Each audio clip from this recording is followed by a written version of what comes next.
આદરણીય પ્રધાનમંત્રી શ્રી નરેન્દ્રભાઈ મોદી સાહેબનો રેકોર્ડ બ્રેક કાર્યકાળ જે 12 વર્ષનો પૂર્ણ થયો છે તે અંતર્ગત પ્રગતિપથ યાત્રામાં ખાસ કરીને જામનગર મહાનગરની નગર પ્રાથમિક શિક્ષણ સમિતિ દ્વારા ચાલતી શાળા નંબર 31 અને પીપી મોડલ અંતર્ગત એનવીએનના સહયોગથી આપણે ઇંગ્લિશ મીડિયમ શાળા છેલ્લા 2 વર્ષથી શરૂ કરેલી છે, જેની આજે મુલાકાત અમારા ભારતીય જનતા પાર્ટીના પદાધિકારી શ્રી તેમજ સંગઠનની પાંખ અને ચૂંટાયેલા પ્રતિનિધિના માધ્યમથી સાથે રહી અને વિઝિટ કરવામાં આવી, જેમાં લગભગ 101 બાળકો અત્યારે અભ્યાસ કરી રહ્યા છે. ઇંગ્લિશ મીડિયમની આ સ્કૂલ જામનગર ટોટલ નગર પ્રાથમિક શિક્ષણ સમિતિ અંતર્ગતની 2 શાળાઓ ઇંગ્લિશ મીડિયમમાં કાર્યરત છે, જેમાં એક શાળા મારી વિધાનસભામાં અત્યારે કાર્યરત છે, જેમાં 101 બાળકો અભ્યાસ કરે છે. ત્યારે હું ખાસ નગર પ્રાથમિક શિક્ષણ સમિતિના ચેરમેન તેમજ એન્ટાયર ટીમ અને અધિકારીગણનો ખૂબ હૃદયપૂર્વકનો આભાર માનું છું. તેમજ એનવીએન શાળા મંડળનો અને એમના સંચાલકોનો પણ ખૂબ હૃદયપૂર્વકનો આભાર માનું છું કે ખૂબ સરસ એમના સહયોગ દ્વારા પીપી મોડલથી આ શાળા ચાલે છે, જેમાં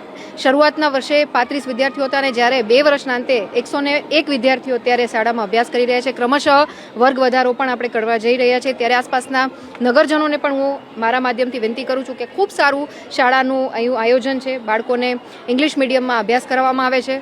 ત્યારે આપ સૌ વધુમાં વધુ આ શાળામાં એડમિશન લ્યો. આપના બાળકોને ગવર્મેન્ટ સ્કૂલ્સના માધ્યમથી પણ આપણે ખૂબ સારું શિક્ષણ આપી શકીએ છીએ. એનો એક સુદૃઢ ઉદાહરણ જામનગરની આ શાળામાં ક્યાંક જોવા મળી રહ્યું છે. ત્યારે આજે આદરણીય પ્રધાનમંત્રી શ્રી નરેન્દ્રભાઈ મોદી સાહેબની જે એક પરિકલ્પના વિકસિત ભારતની સંકલ્પનામાં અત્યારનું જે યુવા વર્ગ છે, અત્યારની જે યુવા પેઢી છે, એ જ આવનારા સમયમાં 2047માં જ્યારે વિકસિત ભારત બનાવવાની લીડ લઈ અને આગળ ચાલવાના હોય ત્યારે એમનું શિક્ષણ કાર્ય પણ ક્યાંક વ્યવસ્થિત રીતે સુચારુ રૂપે પાર પડે, ડ્રોપઆઉટ રેશિયોમાં ઘટાડો થાય અને દરેક બાળકને શિક્ષણ મળી રહે એ માટે થઈ અને ગુજરાત સરકાર અને શિક્ષણ વિભાગ સતત કાર્યશીલ છે અને એના ભાગરૂપે આજે આ શાળાની મુલાકાત કરવામાં આવેલી.